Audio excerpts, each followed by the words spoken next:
Bonjour à tous et bienvenue chez Bourse Profit pour cette nouvelle vidéo. Aujourd'hui, on se retrouve pour la deuxième vidéo de cette série où je vous livre une stratégie complète d'intraday sur le marché du Forex. Donc on avait vu dans la première vidéo comment filtrer, découper la tendance avec cette stratégie. On avait utilisé 3 moyennes mobiles, on avait utilisé le MA18, le MA50, la SMMA 200 et on avait justement élaboré deux conditions, un contexte haussier, un contexte baissier.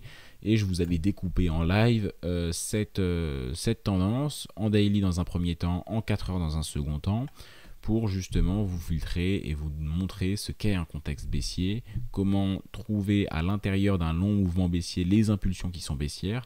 On avait zoomé en 4 heures et on avait regardé uniquement les mouvements qui étaient baissiers. Donc ça, c'était vraiment une vidéo fondamentale. Donc si vous ne l'avez pas vue, je vous invite vraiment à la voir puisqu'il faut vraiment suivre l'ordre logique des vidéos. Regardez la vidéo une en premier, puis la deuxième, puis la troisième. Sinon, forcément, il y aura une moins bonne cohérence dans la compréhension. Donc c'est vraiment important, si vous tombez sur cette vidéo, d'aller revoir la première avant de revisionner celle-ci. Donc, première vidéo, on avait filtré les tendances. Aujourd'hui, je vais vous élaborer les conditions pour prendre une position et je vais vous délivrer la stratégie. Donc, après avoir filtré la tendance, cette vidéo, je vais vous parler de la stratégie, des prises de position et des prises de perte également, parce que ça peut arriver et ça arrivera.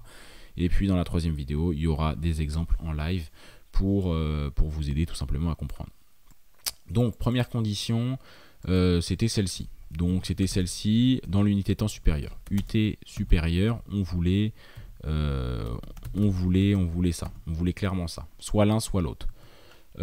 Ensuite, on allait dans une unité de temps inférieure et on voulait exactement la même chose. Unité de temps, alors deuxième condition, unité de temps inférieure. Donc la supérieure c'est la plus grosse, l'inférieure c'est la plus faible des deux. Donc ça dépend si vous choisissez daily 4 heures, H4, H1, H1, M15. Donc ça c'était la deuxième condition. Vous vous souvenez, UT supérieur, UT inférieur. Alors si on avait une tendance baissière dans l'UT supérieur, on cherchait une tendance baissière dans l'UT inférieur. Si on avait une tendance haussière dans l'UT supérieur, dans l'UT inférieur, on choisissait une tendance baissière. On devait vraiment respecter haussier, haussier, baissier, baissier. Ensuite, la troisième condition, qu'est-ce que ça va être? On va rester sur l'unité de temps inférieure. Troisièmement, UT inférieur. De toute façon, tout va se faire sur l'unité de temps inférieure. L'unité de temps supérieure, cherchez simplement à avoir un contexte haussier ou baissier, un contexte plus large en fait. Donc UT inférieur, et on va choisir, qu'est-ce qu'on va regarder? On va regarder un rejet de la moyenne mobile 50. Rejet de la MM50. Alors c'est une EMA 50 pour être plus précis. EMA 50. Donc c'est ce qu'on va chercher. On va chercher un rejet de la MMA 50. De la EMA 50, excusez-moi. Donc un rejet de la MMA 50, je vais même rajouter dans le sens du contexte. C'est-à-dire que si on a un marché baissier, ce qu'on va vouloir, c'est chercher un rejet de la moyenne mobile 50 à la baisse. Si on a un marché haussier, donc imaginons que ce soit...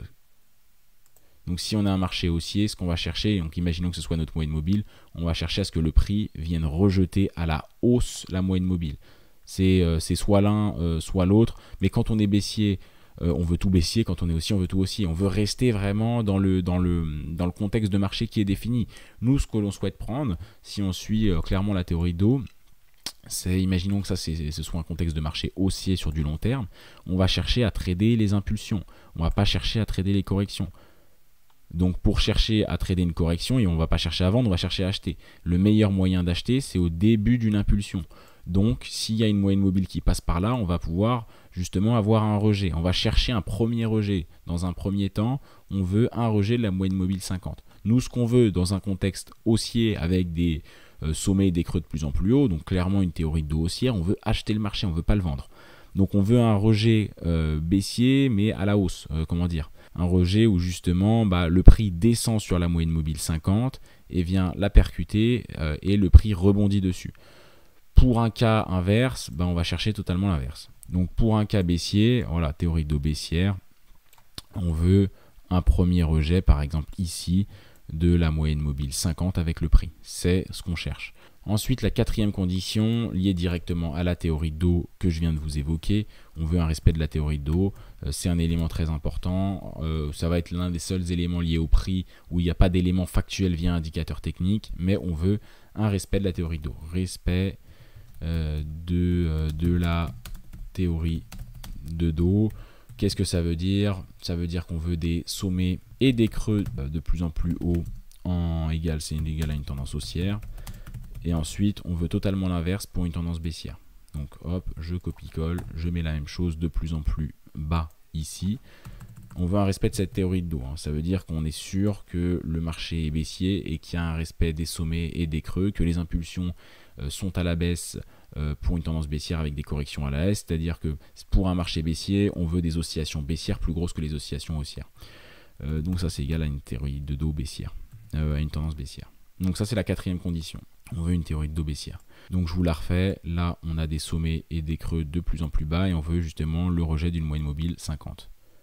Voilà, ça c'est parfait. Haut, sommet, creux totalement respecté, l'ordre est respecté, c'est-à-dire que ce sommet-là est plus haut que le précédent et ce sommet-là est également plus haut que le précédent. Pareil pour les creux, celui-là est plus haut que le précédent, qui lui-même est plus haut que le précédent, avec un rejet sur la moyenne mobile 50. Donc ça c'est respecté. Et puis, cinquième et dernière condition, on voudra encore un rejet, un deuxième rejet sur la moyenne mobile 50, donc un nouveau, mais avec une condition supplémentaire, donc rejet sur la EMA 50. Et nous, ce qu'on va chercher, c'est que ce deuxième rejet sur l'EMA 50 coïncide avec un niveau supplémentaire pour lui donner de l'importance.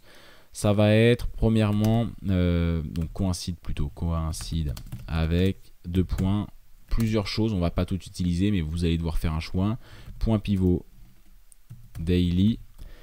Ça va être une autre possibilité Fibo, un niveau de Fibo. Donc Fibo, généralement les niveaux les plus cohérents c'est le 38, il y a le 50 et puis il y a le 61,8.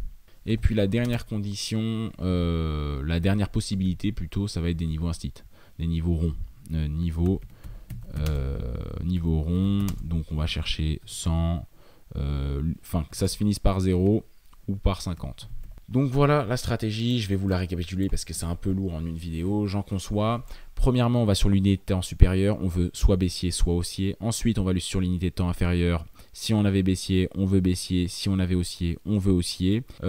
Troisième condition, on ira chercher dans les fenêtres de tir qu'on a décidé. J'appelle ça des fenêtres de tir parce que c'est vraiment un petit endroit où c'est là qu'on doit justement cliquer, acheter, vendre. Ça va être le meilleur contexte, le plus favorable pour prendre une position très cohérente.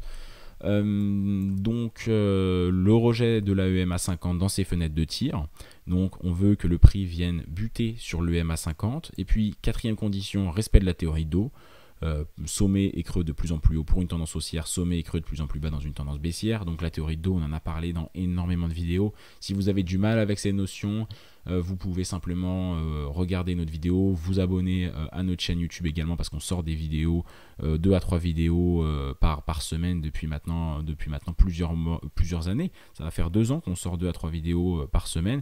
Et la théorie d'eau, c'est vraiment une notion phare de la compréhension du prix où on en a vraiment parlé beaucoup. C'est pas très dur à comprendre, mais c'est essentiel pour comprendre les mécanismes du prix.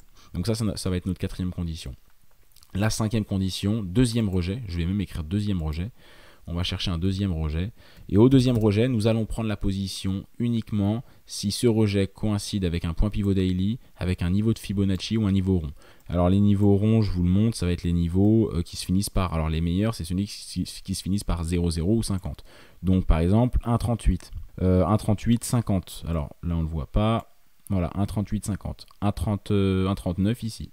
1,39, 50. C'est tout simplement des niveaux qui sont regardés par les institutionnels et surtout où les institutionnels opèrent. Ils opèrent sur des niveaux qui ont une certaine importance. Ils n'opèrent pas n'importe où, ils vont chercher ces niveaux-là. Donc nous, on voudra vraiment que ce deuxième rejet coïncide avec l'un des trois. Vous pouvez travailler qu'avec les points pivot daily, qu'avec les Fibo, qu'avec les niveaux ronds.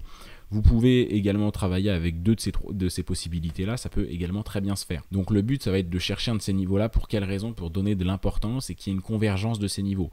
On veut que le deuxième rejet de la moyenne mobile 50 coïncide avec un autre niveau, un niveau qui a de l'importance, donc que ce soit du Fibo, du point pivot ou du niveau rond, parce que quand il y a la convergence de deux éléments à un même niveau de prix, ça va donner tout simplement beaucoup d'importance à tout cela. Ça peut être flou, je l'entends, mais dans la troisième vidéo, ça va être les exemples et ça va justement être le plus simple pour vous. Je vais vraiment vous donner des exemples bien concrets pour que vous puissiez comprendre de la meilleure des manières tout ce que je vous ai dit. Donc voilà, c'est des vidéos un peu lourdes, il faut de la pratique. Nous, dans ces vidéos-là, on vous donne vraiment ce contenu-là, mais il faut de la pratique par la suite, ça c'est une certitude. Rester dans le théorique ou simplement regarder les vidéos de manière passive, ce n'est pas la meilleure manière d'apprendre. Nous, on vous forme, mais après, vous devez vraiment faire un effort personnel derrière. Le découpage qu'on vous a fait dans la première vidéo, vous devez aller le faire par vous-même sur les marchés financiers. C'est une obligation pour bien comprendre et bien apprendre cette méthode. Là, je vous ai énuméré les 5 conditions et puis vous allez, dès maintenant, finalement, vous pouvez commencer à l'appliquer sur les marchés financiers, sur les cotations passées pour vous entraîner à bien la prendre en main et avoir justement une compréhension totale de cette stratégie-là. Dans la troisième et dernière vidéo, on ira donner justement des exemples concrets et vous montrer son efficacité. Le but de toutes ces conditions-là, c'est pas de tout mettre n'importe comment, d'essayer vraiment de tomber sur un élément par chance. Le but, c'est vraiment de travailler avec les mêmes éléments, la travailler de manière systématique et de manière limite robotique. Quand on travaille avec les points pivot daily, on cherchera ces 4 premières conditions et puis avec un deuxième rejet sur les points pivot daily, on prendra position automatiquement si on a ces conditions-là. Ça doit être binaire. Soit on a les conditions validées et il y a une prise de position qui se déclenche, soit nous n'avons pas les positions validées et on ne doit pas prendre position. Ça doit être vraiment binaire. On doit avoir le choix de soit prendre position à l'achat, soit ne rien faire, soit prendre position à la vente, soit ne rien faire. Alors limite, il y a 3 choix, acheter, vendre ou ne rien faire. Mais il n'y a pas vraiment d'émotions humaines qui vont rentrer en compte parce qu'il y a un plan de trading, une stratégie trading qui est clairement définie avec des règles qui sont strictes. Donc, soit vous dérogez aux règles et dans ce cas-là, vous sortez du cadre de la stratégie, soit vous restez dans la stratégie pour aller chercher les performances de cette stratégie-là en question. Ensuite, je dirais pour finir, si vous avez des connaissances supplémentaires, dans ce cas-là, vous pouvez les ajouter. Cette stratégie-là, si vous voulez l'améliorer et la backtester, vous pouvez le faire. C'est en soi une possibilité. Si vous souhaitez ajuster avec des connaissances que vous avez vous de votre côté et que vous avez l'avis, la patience et même, je vous le conseille de le faire, de backtester cette stratégie sur des années de marché et la backtester sur des dizaines, des centaines de trades pour avoir un recul et croire en cette stratégie, c'est une très bonne manière d'opérer. Si vous la backtestez sur 5 ans de marché, que vous avez 300 trades et que vous avez les preuves que sur les 5 dernières années de marché, cette stratégie est rentable, bah vous allez pouvoir justement avoir confiance aux résultats de cette stratégie et aux performances de cette stratégie. Donc si vous avez des connaissances supplémentaires, par exemple sur le chartis, sur les patterns de chandelier japonais, avec des avalanches, des pin bars, des inside bars pour venir valider ces prises de position, vous pouvez les rentrer en condition. Si vous avez une pin bar, une avalanche ou une inside bar sur un rejet de la moyenne mobile 50, sur le deuxième rejet de la moyenne mobile 50, ça va donner forcément une potentialité plus importante que le trade se passe bien parce que derrière les mécanismes de compréhension des chandeliers japonais, quand on voit une avalanche ou une pin bar, on va justement matérialiser un rejet plus ou moins puissant, plus ou moins profond. Donc si vous pouvez ajouter l'analyse des chandeliers japonais sur le deuxième rejet de la moyenne mobile 50, ça va encore améliorer les performances. Donc vous avez des possibilités en plus. Je peux d'ailleurs vous le mettre entre parenthèses. Analyse des chandeliers japonais sur le deuxième rejet. Donc trouver un chandelier qui va dans le sens de ce rejet. C'est-à-dire pin bar, c'est un très bon exemple. L'avalanche également un autre très bon exemple. Une étoile du matin, une étoile du soir par exemple peut faire justement quelque chose d'assez cohérent. Donc voilà ce qu'on va chercher. Donc ça c'est pour les prises de position. Maintenant je vais évoquer très rapidement les prises de profit et les pertes. Ça va être très simple comme règle. Et ensuite le TP, donc les prises de profit, ça va être tout simplement un TP à 24 pips. On va utiliser des TP et des stop loss fixes. Et puis perte, ça va être un stop loss fixe également à 12 pips. C'est comme ça qu'a été créée cette stratégie. C'est une stratégie assez connue, assez utilisée, qui a fait ses preuves par le passé, qui a vraiment été utilisée avec beaucoup de réussite. Elle est assez connue, pas forcément dans le monde francophone. Donc voilà, elle n'est pas très connue dans le monde francophone, mais sinon elle est assez connue et justement elle a fait pas mal parler d'elle. C'est une bonne stratégie de trading pour le coup, donc on vous la présente.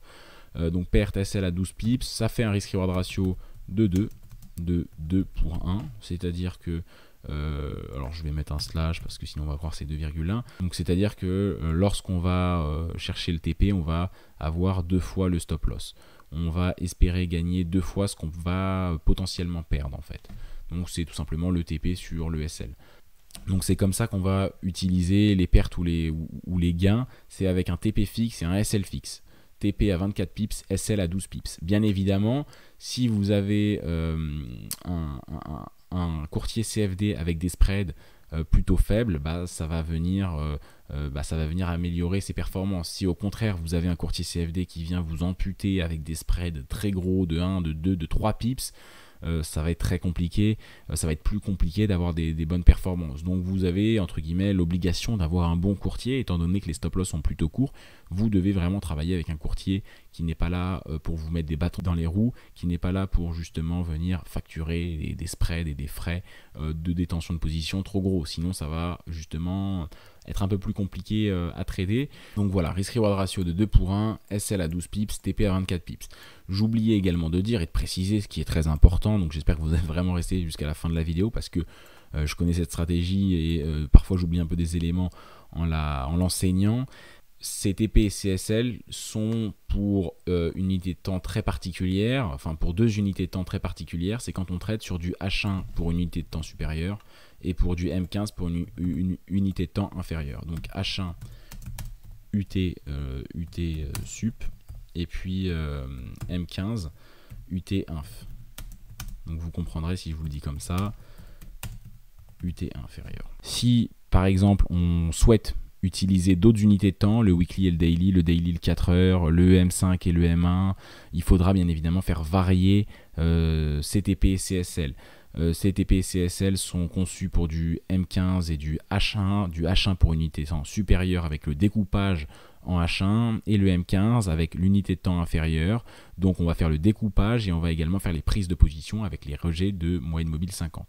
Donc c'est vraiment conçu pour ces unités de temps là parce que ça va perdre en cohérence. Si on vient trader du 4 heures, on va pas pouvoir utiliser les mêmes TP et les mêmes stop loss parce qu'on va pas laisser la même chance à la position. Donc il faut que ce soit vraiment cohérent avec les unités de temps qu'on utilise. Cette stratégie a été backtestée avec les TP et les SL que je vous donne et avec les unités de temps que je vous donne. Donc c'est comme ça qu'elle est, on va dire, la plus efficace et c'est comme ça que je vous la donne. Donc voilà, SL 12 pips, TP 24 pips avec ces 2 unités de temps. Donc ça donnera un risk reward ratio de 2 pour 1. Voilà, je vous ai tout livré, c'était un peu lourd, mais on doit passer par là. De toute façon, quand on apprend le trading, forcément, parfois c'est un peu théorique, assez pas forcément emballant, mais par la suite, je vous assure, il y a de la pratique qui est plus simple à faire, qui est moins lourde, qui est également plus cool à mettre en place, parce qu'on vient trader, on vient appliquer ce qu'on a appris, alors que là, c'est vraiment du théorique, des lignes. Mais voilà, vous devez vraiment respecter ces 5 conditions-là avec ces prises de profit et ces pertes qui sont très précises sur ces unités de temps précises. C'est comme ça que cette stratégie a montré le plus d'efficacité. Maintenant, vous pouvez par vous-même la modifier si vous pensez que ça peut être utile. Si vous avez des connaissances supplémentaires également, par contre, il faudra l'approuver par un backtest. Forcément, il faudra vraiment venir créer des backtests et des données assez conséquentes pour voir si ce que vous avez apporté amène de la rentabilité ou non. Puis même dans le cas où vous laissez cette stratégie de cette manière-là, je vous invite quand même à backtester cette stratégie pour vous donner confiance aux performances qu'elle a. C'est toujours mieux de backtester par soi-même pour avoir la preuve irréfutable que cette stratégie est bonne. On doit également créer une confiance entre sa stratégie qui est son outil de travail et soi-même, puisque quand on a cette confiance avec les outils qu'on utilise, on ne va pas la remettre en question tous les 4 matins et on va pouvoir trader continuellement avec. Donc c'est très important. de trader avec une stratégie de trading qu'on a backtestée puisqu'on a la preuve formelle qu'elle est rentable. Donc voilà, j'espère vraiment que vous avez apprécié cette vidéo. Si c'est le cas, n'hésitez pas à la liker, n'hésitez pas à vous abonner parce qu'on sort 2 à 3 vidéos par semaine sur notre chaîne YouTube. Vous pouvez également laisser un commentaire pour tout simplement nous remercier du travail si vous l'avez apprécié. Si vous ne l'avez pas aimé, vous pouvez également nous dire les raisons, mais de manière constructive. Et puis on se retrouve dans une prochaine vidéo. Merci à tous de m'avoir écouté et je vous dis à la prochaine.